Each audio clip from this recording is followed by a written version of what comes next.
말씀 우리 같이 받겠습니다. 하나님의 말씀은 신약성경 데살로니가전서 5장 16절로부터 18절까지의 말씀입니다. 신약성경 333면 데살로니가전서 5장 16절로부터 18절까지의 말씀입니다. 이 말씀을 봉독할 때 살아계신 하나님의 음성을 다 들으실 수 있기를 소원합니다.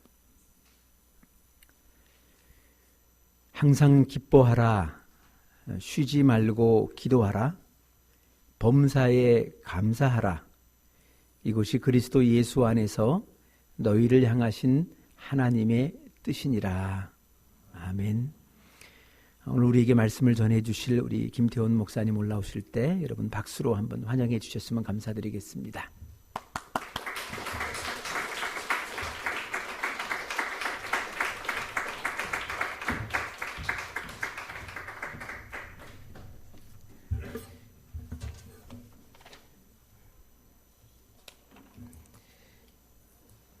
우리 봉헌성 들으면서 너무 많이 은혜를 받아서 참 좋았습니다.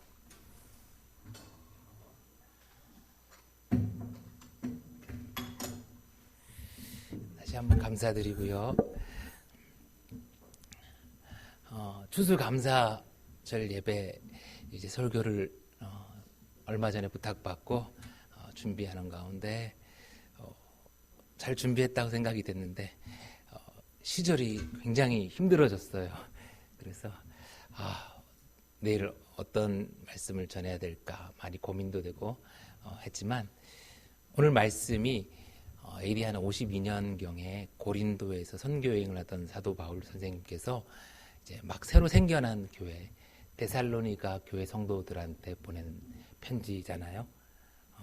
이제 곧 한 2, 3년 후면 극심한 네로의 박해와 통치가 시작될 텐데 종말의 때를 맞이한 하나님의 백성들에게 다시 한번 주님의 뜻을 들려준 우리 바울 선생님의 이야기를 오늘 다시 한번 우리도 가슴에 새기고 이 어려운 시기를 이겨낼 수 있었으면 하는 마음으로 같이 하나님 말씀을 전하고자 합니다. 작년 9월 때쯤이었어요. 작년 9월 때쯤 제가 이제 거룩한 빛 광성교회라고 일산에 있는 교회에서 부목사로 이제 섬기고 있었는데 너무 막 힘든 거예요. 몸이 좀 이상하다. 입맛도 떨어지고 체중이 막 감소하기 시작하는 거예요. 교구에 이제 담당하는 목사로 섬기면서 신방하거나 뭐 점심 대접이나 이런 걸 많이 보다 보니까 체중이 좀 많이 불었었거든요. 그런데 특별히 운동도 안 하는데 막 체중이 이제 83 정도까지 나가다가 한 78 정도까지 한 5kg가 빠지는 거예요. 그래서 뭐 아내와 저는 처음에 좋아했습니다. 드디어 다이어트가 되는구나. 그런데 체중이 빠지면서 이게 입맛도 없어지더니 나중에는 막 잠을 자는데 밤 11시쯤 되면 이 땀이 많이 나서 베개가 그냥 다 젖을 정도로 땀이 나는 거예요. 이거 좀 이상하다. 웬 땀이 이렇게 많이 나나. 그리고 식당을 가는데 이제 교회 식당에서 밥을 먹으려고 식당을 가는데 그 식당에서 나는 이 밥 냄새가 너무너무 막 구역질이 나는 거예요. 좀 이상하다. 그래가지고 처음에는 좀 뭔가 문제가 있는 것 같다 생각이 들어서 고민을 하다가 마침 우리 집에서 걸어서 한 10분 정도 거리에 이제 우리 교회 장로님 중에 한 분이 이제 큰 병원을 이제 새로 개원한 곳이 있었어요. 이제 그 척추 전문의 선생님이 의사셨는데 이게 한 12층 정도로 병원을 크게 짓다 보니까 그 병원에 한 6층 한 곳이 건강검진센터가 이제 들어온 거예요. 그래서 이제 8월에 개원을 해서 이제 9월에 그러면 내가 이제 가서 건강검진을 한번 받아보면 좋겠다 생각하던 찰나에 국가에서 이제 만 40세가 되면 누구나 건강검진을 받으라고 이제 공문이 날라오잖아요. 그래서 이제 건강검진센터에 받으러 갔습니다. 건강검진센터에서 간단한 피검사랑 뭐 몇 가지 검사를 좀 했는데 조금 뭐 문제가 있는지 이제 간 쪽에 초음파도 좀 해보고 그렇게 해서 했더니 이제 결과가 나오기를 빈혈기가 좀 있고 그 지방간 증상이 있다는 거예요. 그래서 이 지방간이 뭔가 그래 막 찾아봤더니 이게 간에 지방이 낀 건데 이게 잘못되면 이제 나빠질 수가 있으니까 살을 빼고 운동을 하시라고 그렇게 조언을 듣고 왔습니다. 그런가 보다. 그래서 그랬나 보다. 그렇게 크게 대수롭지는 않게 생각하고 갔는데 한 달쯤 시간이 지나갔는데도 여전한 거예요. 증상은 똑같고 그 사이 한 달간 운동도 별로 하지는 못했지만 그래서 왜 이렇게 몸이 좀 찌부둥하지? 8월에 제 셋째 막내가 태어났거든요. 10살짜리 첫째와 이제 8월에 태어난 셋째가 이렇게 그래서 신생아 때문에 힘든가 그런 생각도 좀 들어봤는데 마침 10월 달에 우리 전 교회적으로 교육자들이 이제 건강 검진을 그 병원에서 다시 한번 받을 기회가 있었어요. 그래서 종합 검진을 받았는데 거기서 이제 제가 혈액암이 의심된다는 그런 좀 판정을 받고 이제 큰 병원에 가서 이제 검사를 하게 되었습니다. 이제 바로 세브란스에 가서 검사를 해보니까 드라마에서 많이 나오는 이제 백혈병, 급성 골수성 백혈병 진단을 받게 된 것이죠. 가만히 돌이켜보고 생각해보면 만약에 그 병원이 8월에 개원을 하지 않았다면 어떻게 됐을까 제가 생각을 해봤어요. 지금 이제 1년이 지난 뒤에 얘기하는 것이지만 그 병원이 만약에 한 1월쯤 개원을 했다면 정상적으로 1월쯤 개원을 했다면 어떻게 됐을까? 그 병원이 큰 공사였습니다. 우리가 집을 하나 짓는데도 10년을 늦는다고 그런 얘기를 하잖아요. 병원이 100억짜리 좀 큰 공사였기 때문에 이게 은행에서 돈을 대출받아서 건축을 이렇게 하고 그랬는데 이게 뭔가 잘 안 됐나 봐요. 돈은 받았는데 공사가 또 잘 안 되고 그렇게 됐는지 자꾸 시간이 늘어지고 준공이 늘어지고 그래서 영업은 못하고 병원 정상화는 안 되고 그렇게 고심하고 속상해하고 온 교회 기도 제목을 하는 가운데 또 메르스 사태가 터진 거예요. 작년에 우리가 알다시피. 그러다 보니까 또 몇 달을 병원이 공을 치게 된 것이죠. 어차피 열어봐야 병원이 할 수 없으니까. 그래서 또 몇 달을 이렇게 딜레이를 하게 되고 그렇게 하다가 8월에야서야 비로소 이제 병원을 개원하게 된 거죠. 그리고 제가 9월에 찾아갔고 10월에 온 교육자 종합 검진을 받는데 그때 좀 상태가 이상해서 큰 병원으로 가보라고 혈액암이 의심된다고 그렇게 해서 제 병이 발견된 것이죠. 만약에 한 달만 뒤에 갔더라면 저는 이미 몸속에 암이 다 퍼져서 살 수가 없었대요. 그때 갔을 때도 한 56% 정도가 제 피 속에 암으로 차 있었으니까 굉장히 늦게 간 것이죠. 이게 급성이라서 이게 백혈병 중에서도 이게 만성은 요즘 많이 정복됐고 몇 년에 걸쳐서 천천히 진행되는데 이제 급성은 의사 선생님 말로는 한 8월쯤 시작된 것 같다고 하더라고요. 8월에 어느 날 갑자기 원인도 알 수 없는 그 이상이 찾아와서 그래서 9월에 이렇게 하더니 10월에는 이미 56%나 진단 퍼져버린. 그러니까 병원이 제가 한 달만 일찍 갔었어도 9월에는 별로 빈혈 정도로밖에 판단이 안 됐었고 11월에 갔으면 아마 발견하기 전에 이미 저는 이 백혈병이라는 게 감기만 걸려도 죽는 병이거든요. 몸의 백혈구가 다 사라져 버려서 활동을 하지 못해서 감기, 폐렴, 폐혈증, 사망. 그런데 어쩌면 병원이 8월에 개원해서 제가 10월에 온 교인들이, 온 그 교직원들이 우리 교육자가 다 받은 가운데 제가 껴서 그걸 받게 되어서 그걸 발견할 수 있게 됐는데 아무리 돌아봐도 하나님의 은혜라고 밖에 이야기할 수가 없더라고요. 그런 생각이 들었습니다. 그 장로님 입장에서는 내가 꼬이는 상황이었잖아요. 내가 속상한 상황이었잖아요. 내가 힘든 어려움을 겪은 상황이었잖아요. 근데 그것 때문에 누가 살았습니까? 저는 살았잖아요. 저는 백혈병을 그로 인해서 발견할 수 있었잖아요.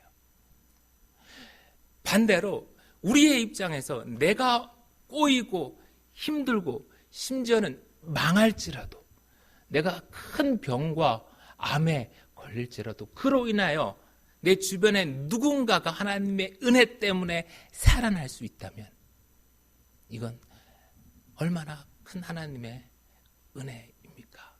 그래서 바울은 우리에게 어떠한 상황에서도 기쁨을 놓치지 말라는 거예요.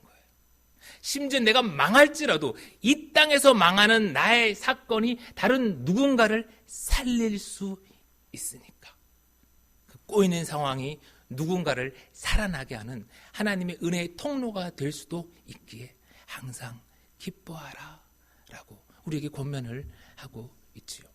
근데 그 병원에는 한 좀 이상한 의사 선생님이 계셨어요. 그 건강검진센터에 중요한 역할을 하는 내과 의사 선생님인데, 그 결과를 판독하는 선생님인데 주로 내시경을 이렇게 많이 하시는 선생님이셨는데, 근데 그 선생님이 굉장히 좀 무뚝뚝하기로 이렇게 소문이 나 있었어요. 그 병원을 찾고 만나고 다니는 사람들이 선생님 너무 무뚝뚝하다, 나이스하지 좀 아닌 것 같다, 너무 뭐 사무적이다 이래서 이제 꺼려하는 그런 선생님이었는데, 근데 그 선생님이 제 검사 결과를 보더니 가면 진단서 같은 걸 쓰잖아요. 근데 그 진단서에다가 뭐라고 쓰셨냐라고 하면 혈액암이 의심되니 당장 큰 병원으로 가보십시오라고 쓴 거예요. 그래서 그 뒤에다가 이제 제 혈액 검사 자료를 첨부해서 이제 주셨는데, 아니 뭐 얼마나 놀랬겠어요. 그냥 건강검진을 받았는데 암이라고 하니까. 그래서 제가 그거를 이렇게 사진으로 찍었어요. 그래가지고 제가 믿을 만한 잘 아는 내과 의사가 한 명 있었거든요. 제 친구 중에. 그 친구도 전문의 과정도 다 마쳤고 대학교에서도 있었기 때문에 그 친구한테 보여줬더니, 그 친구가 결과를 조금 보더니 아니 뭐 이 정도로 갖고 암이라고 이렇게 의심하냐, 이거는 너무 오바다. 그래서 뭐 다른 뭔가 좀 있나 본데 이거 암은 좀 너무 걱정하지 마라, 자기가 와서 그럴 것 같지가 않다, 그렇게 얘기를 하더라고요. 그래서 제가 조금 이제 가벼운 마음으로 신촌에 있는 세브란스 병원에 갔어요. 이제 세브란스 병원이 저희 동네에서는 제일 가깝고 또 이제 혈액암 쪽으로 또 좀 잘한다는 이야기를 듣고, 근데 이게 분초를 다툰다고 하더라고요. 뭐 몇 달 이제 이렇게 기다릴 수 있는 암이 아니라고 하더라고요. 이거는 빨리 발견해서 빨리 치료를 안 하면 뭐 기다리는 한 달 동안에 이제 죽을 수도 있기 때문에. 그래서 이제 그 세브란스 병원에 갔더니 혈액내과 이제 그 교수님이 그 가져온 자료들을 보시더니 뭐 이거 암 같지는 역시 않은 것 같다. 뭐 변종 간염의 일종이 아니겠나. 그래도 혹시 모르니까 조금 더 자세한 검사를 해보자. 그래서 이렇게 검사를 했어요. 검사를 하고 났는데 1시간 반 정도 기다렸는데도 빨리 얼른 만나러 이렇게 선생님이 들어오라고 하지 않더라고요. 같이 간 목사님이랑 같이 이제 자리에 앉아서 1시간 반 좀 지난 이후에 이제 갔는데, 거기서 이제 선생님이 급성 골수성 백혈병이라고 이렇게 판정을 해 주시더라고요. 저는 그 자리에서 정말 그냥 땅이 꺼지는 줄 알았어요. 앉아 있었는데 얼마나 충격적인지. 모르니까 그 병에 대해서 백혈병에 대해서 드라마에서나 봤지 여러분들 잘 모르시잖아요. 그래서 선생님, 그래도 제가 목사인데 애들도 셋이나 있는데 솔직하게 제 상태가 어떤지 한번 알려주십시오. 그냥 정직하게 말씀해 주셔도 됩니다. 그랬더니 너무 정직하게 말씀해 주셨어요. 선생님이 운이 나쁘면 3개월입니다. 운이 좋으면 뭐 20년도 살지만 운이 나쁘면 3개월입니다 라고 하시더라고요. 진짜 그 자리에서 아마 앉는 것 같았어요. 아니 무슨 병이 3개월이냐. 우리 애가 태어난 지 이제 2달밖에 안 됐는데 얼마나 눈물이 나는지. 근데 가만히 이제 돌아보니까 그 판정을 받기 전까지 참 놀라운 또 하나님의 은혜가 있더라고요. 그 나중에 돌아와서 생각해 보니까 이 의사들이요, 이 소견서에 혈액암이 의심된다고 안 쓴다는 거예요. 제 친구 말로도 제 친구가 그 의사 진짜 신기하네, 이상하네. 그 동네 피검사 결과 그것만 가지고 혈액암이 의심된다고 쓸 수가 없다는 거예요. 어떻게 쓰냐면 이상소견이 발견되니 큰 병원에 가서 검사해 보시오 이렇게 쓰지, 누가 거기다가 혈액암이 의심된다고 쓰니. 나중에 혈액암이 아니면 찾아와가지고 네가 뭔데 남 보고 암이냐 아니냐 해가지고 집안을 풍지박산 냈냐 이렇게 찾아온다는 거죠. 그래가지고 그냥 거기에 이상소견이 발견되니 빨리 큰 병원 가시오 그러지, 거기다 정통으로 혈액암이 의심되니 이렇게 안 쓴다는 거예요. 그리고 혈액내과 교수도 그 결과를 보고서 처음에는 변종 간염이 아닌가라고 생각을 했는데, 그 사람이 동네 병원에서 이제 그 건강검진센터에 계신 분이 어떻게 내 피검사를 갖고 혈액암이 의심된다고 썼을까? 아무리 생각해봐도 이거는 신기한 거예요. 나중에 이 하나님이 진짜 나에게 멜기세덱 같은 의사를 보내준 게 아닌가. 족보도 알 수 없고 어디서 와서 어디로 있는지도 모르는데 그 사람이 갑자기 개원하는 순간 짠 나타나가지고는 저를 이제 혈액암이 의심된다고는 발견해주고는, 그리고 몇 달 뒤에 제가 이제 이식을 받고 살았잖아요, 당분간. 그래서 고마워서 인사드리려고 찾아갔더니 없어졌어요. 무뚝뚝하고 좀 불친절해서 항의가 있었는지 모르겠지만 그 병원을 떠나버린 거예요. 그래서 제가 막 광고를 좀 많이 해주려고 그랬죠. 명의가 있다. 여기 동네 피검사 하나만으로 암을 찾아낸 정말 놀라운 의사가 계신다.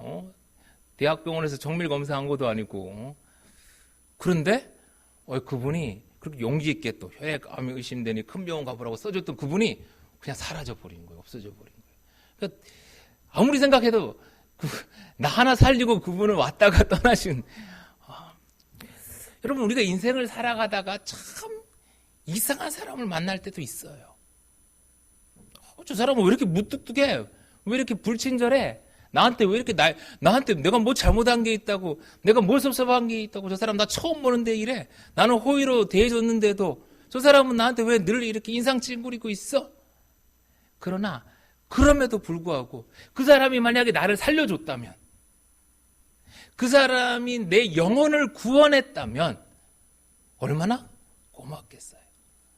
우리 삶을 좀 지난 1년간을 좀 돌아보자고요. 오늘 우리 추수감사 예배인데 불평하고 또 속상하고 원망할 수도 있지만 그 가운데 하나님께서 우리를 살리기 위한 그런 역사도 분명히 있을 수 있을 거예요.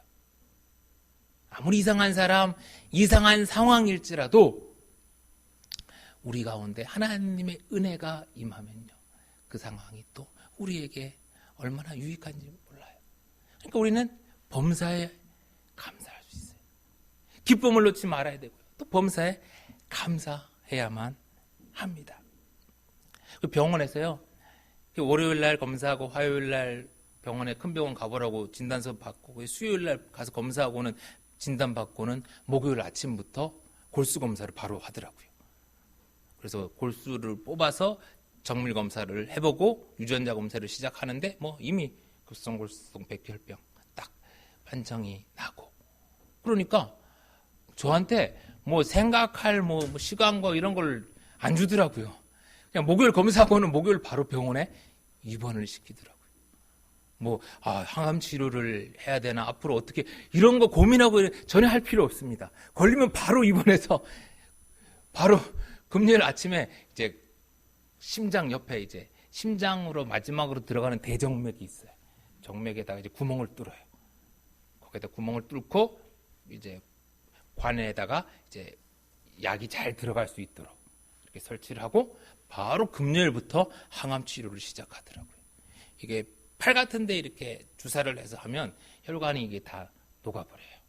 약해서 견디지를 못해요. 그래서 아주 심장 바로 직전에 튼튼한 대정맥에다가 그것을 꼽아야지 이제 항암제를 견딜 수가 있기 때문에, 그래서 그래서 아주 강력한 항암제를 이렇게 넣으면 심장이 그것이 온몸으로 이렇게 뿜어져 내면 이제 그냥 암세포들을 녹여내리는 것이죠. 그래서 금요일부터 이제 바로 시작을 해요. 선생님, 운이 나쁘면 3개월이라 했는데 어떤 케이스가 그런 겁니까? 그러니까 시중에 나와 있는 이 항암제들이 한 3분의 1 정도의 사람들은 이 항암제가 작용을 못한대요. 다 작용을 하는 게 아니라 어떤 사람은 그 유전자에 따라서 이 항암제가 안 듣는 거죠. 3분의 1의 사람들은 참 운이 좋게도 항암제가 잘 들어서 항암만으로 이제 백혈병이 낫는다는 거예요. 한 20년 전에는 백혈병 걸리면 다 죽었었는데 드라마에서 많이 보셨잖아요. 근데 요즘은 이제 어떤 사람들은 항암제만으로도 회복이 된다는 거죠.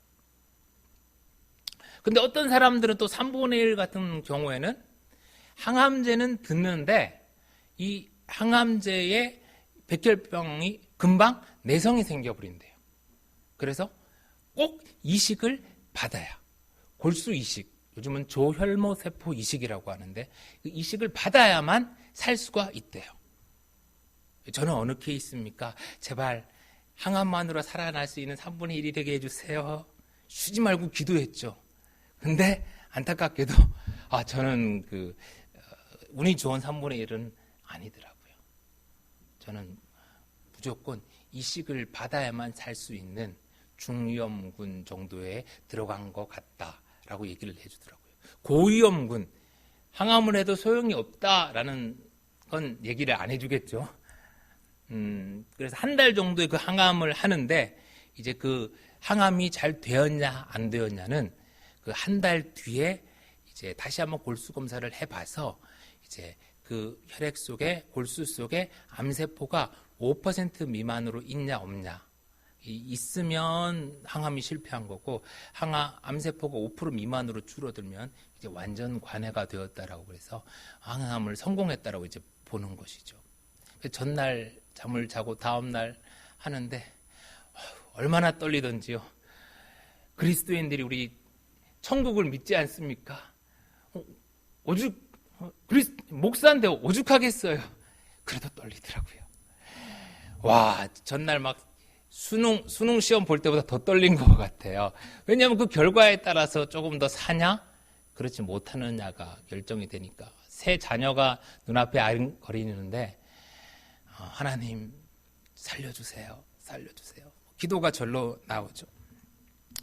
그런데 너무나 감사하게도 검사 결과 의사 선생님께서 오셔서 목사님 전날 좋은 꿈 꾸셨어요? 그러더니 이제 완전 관해가 됐다고, 암세포가 이제 5% 미만으로 사라진 거, 그렇게 판결이 났다고. 그래서 저는 얼마나 기뻤는지요. 감사해서 야, 살았구나 할렐루야. 근데 이제 그게 아닌 거예요. 그게 다가 아닌 거예요. 그렇게 다 되면 좋겠는데 선생님이 집에 가서 쉬다가 2주만 있다가 다시 오라는 거예요. 아니, 한 달이나 항암을 했는데 왜 2주 만에 2차 항암을 다시 해야 된대요. 5% 미만을 1% 미만으로 또 줄이는 과정을 한 번 더 반복해야 된대요. 그래야 재발 안 한대요. 근데 해도 또 재발 한대요. 어쨌든 근데 무조건 해야 된대요. 그래서 저야 아는 게 없으니까. 그래서 하고 이제 이식을 받아야 되는데 문제는 이 조혈모세포 이식이 그냥 아무나 이렇게 받으면 되는 게 아니에요. 그래서 보통 제가 여러분들에게 이제 조혈모세포를 받으려면 유전자가 이렇게 일치해야 되는데 유전자 형이 같은 A형이면 A형이라고 이렇게 받을 수 있는 게 아니라 제가 갖고 있는 조직 유전자와 이제 누군가 유전자가 일치해야 되는데 이 조직 유전자가 일치할 확률이 아무리 낮게 잡아도 한 2만 분의 1 정도라는 거예요. 정말 쉽지 않은 거예요. 그래서 제 유전자와 제일 비슷한 사람은 가족 중에 형제, 자매라는 거예요. 형제, 자매. 왜냐하면 아버지한테 50%를 받고 어머니한테 50%를 받기 때문에 50%가 합해져서 제 유전자가 만들어지기 때문에 똑같이 받은 형제, 자매가 저랑 유전자가 일치해서 골수를 기증해줄 확률이 제일 높다는 거예요. 그래서 제가 받아야 되는데 저는 여동생이 하나밖에 없거든요. 자식을 좀 많이 낳아야 돼요. 이럴 때를 하나밖에 없는데 제 동생을 검사를 했는데 반도 안 맞는 거예요. 반도 안 맞으면 더 검사해 볼 필요도 없거든요. 이게 반 이상은 맞아야지 반일치 이식이라도 하는데 100% 맞으면 제일 좋고, 그러면 동생이 반도 안 맞기 때문에 동생은 제끼고, 그 다음에 이제 할 수 있는 방법이 부모님인데, 부모님은 아무리 잘 맞아도 50%인 거예요. 50%. 한쪽에서 50%. 근데 부모님들이 다 나이도 많으시고 지병도 있으셔서 두 분이 다 이렇게 쉽지 않은 거예요. 마지막으로 택할 수 있는 방법이 우리 한국에 있는 골수은행, 조혈모세포 은행에 기증된 사람들 중에서 찾는 거예요. 그것도 안 되면 외국. 근데 외국은 잘 안 한다고 하더라고요. 워낙 비용도 많이 들고 힘들고. 우리나라의 조혈모세포에 기증되어 있는, 내가 골수를 기증하겠습니다라고 등록해 놓으신 분들이 한 30만 명 정도 돼요.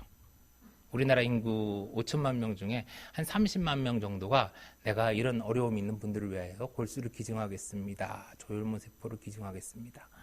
이 30만 명 중에 이제 컴퓨터를 이렇게 돌려보니까 저랑 유전자가 앞에 4자리 정도가 비슷한 분을 이렇게 필터링해서 보니까 우리 코디 선생님께서 8명이 저랑 비슷하다는 거예요. 8명. 완전히 일치해야 제일 좋은데 앞에 자리만 비슷한 사람이 8명. 그래도 감사하잖아요. 8명이 있으니까. 그래서 이 조혈모세포 은행에서 이런 환자가 지금 골수를 간절히 찾고 있습니다라고 이제 전화를 드린 거예요. 전화를 8분한테 드려서 그 중에서 이제 골수 기증 의사가 있는 분에게 이분을 정밀 검사를 하는 거죠. 유전자 12자리를 다 검사해서 그 유전자가 저랑 얼만큼 일치하는지. 왜냐하면 이 한 사람을 정밀 검사하는 데 드는 게 160만 원 들거든요. 그러니까 8명을 다 이렇게 해볼 수는 없잖아요.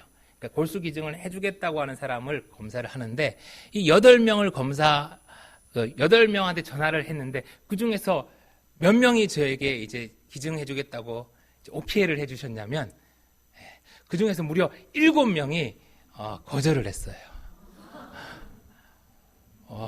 처음에는 기쁜 마음으로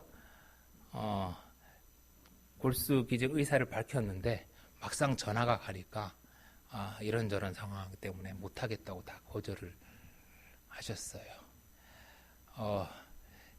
그때 정말 낙심되더라고요.